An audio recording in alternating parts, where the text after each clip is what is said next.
रहीम यहाँ पे देखें कि इसको याद रखने के लिए हमें एक निमोनिक बार बार ये भूल जाता है, तो निमोनिक कैसे याद रखेंगे। देखिए हमारे पास हर नर्व दो होती है ना, एक इस तरफ 12वीं नर्व है तो एक इस तरफ है, एक इस तरफ है। चौथी नर्व है तो एक इस तरफ है, एक इस तरफ है, ठीक है ना।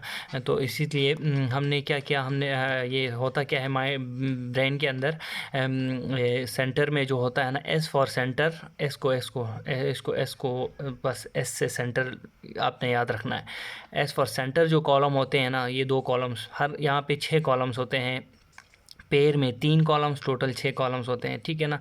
तो सेंटर में जो होते हैं ना, एस वाले कॉलम्स होते हैं जनरल सेंसरी, जनरल सोमेटिक इफरेंट्स।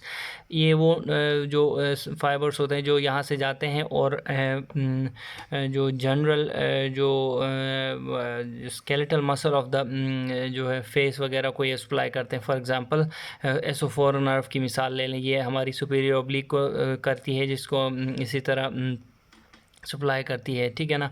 अच्छा, तो ये आपने याद रखना है। फिर लेटरल डक्टस वगैरह को देखें हम खुद, ये वॉलंटरी हैं तो सोमेटिक, ठीक है। जनरल सोमेटिक इफरेंट्स फाइबर सेंटर में होते हैं, ये एस फॉर सेंटर, तो जनरल सोमेटिक इफरेंट्स, ठीक है। अच्छा, उसके बाद जनरल सोमेटिक के बाद जो आता है वो जनरल ही होता है, लेकिन वो विजरल इफरेंट्स होता है, जैसा कि dorsal motor nucleus of vagus जो 10वें का पैरासिम्पैथेटिक पोर्शन है, ठीक है ना। तो जनरल विजरल इफरेंट्स हो गया। उसके बाद inferior and superior salivatory nucleus और लेक्ट्रीमेटरी न्यूक्लियस, इसको हम DISL से नाम याद रखते हैं, DISL, ठीक है ना, या फिर DSL, ठीक है ना। D for dorsal motor of vagus और सेलिवेटरी न्यूक्लियस सुपीरियर और इंफीरियर एस से, और एल से लेक्रीमेटरी न्यूक्लियस, तो DSL हमारे दूसरे नंबर पे, डी फॉर दूसरा, डी फॉर DSL, ठीक है।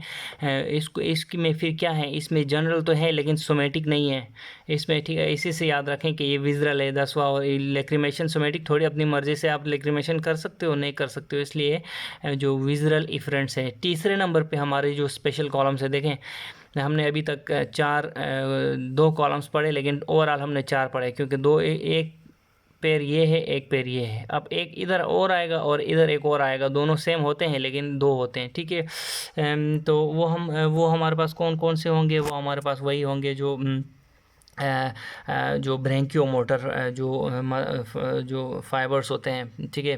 अब 10वीं नर्व का ब्रेंकियोमोटर फाइबर कौन सा है, ये तो आपको पता ही है ना, ये न्यूक्लियस एम्बिगुअस है। उसके बाद ऊपर जाओ तो 7वीं नर्व का ब्रेंकियोमोटर फाइबर आपको नज़र आएगा, ठीक है। और उससे भी ऊपर जाओ तो 5वीं नर्व का ब्रेंकियोमोटर फाइबर, ये वही फाइबर्स हैं जो हेड एंड नेक के जो फेरेंजियल आर्चेस के जो मसल्स हैं ना, डेरिवेटिव्स के उस तक जाते हैं, ठीक है। तो ये देखें, ये मैंने बना लिया, ये न्यूक्लियस एम्बिगुअस है 10th नर्व का, जो कि ये सप्लाई करता है muscles of the larynx, pharynx, upper oesophagus को भी ये सप्लाई करता है। स्वेलिंग और पैलेट एलिवेशन में ये रोल प्ले करता है।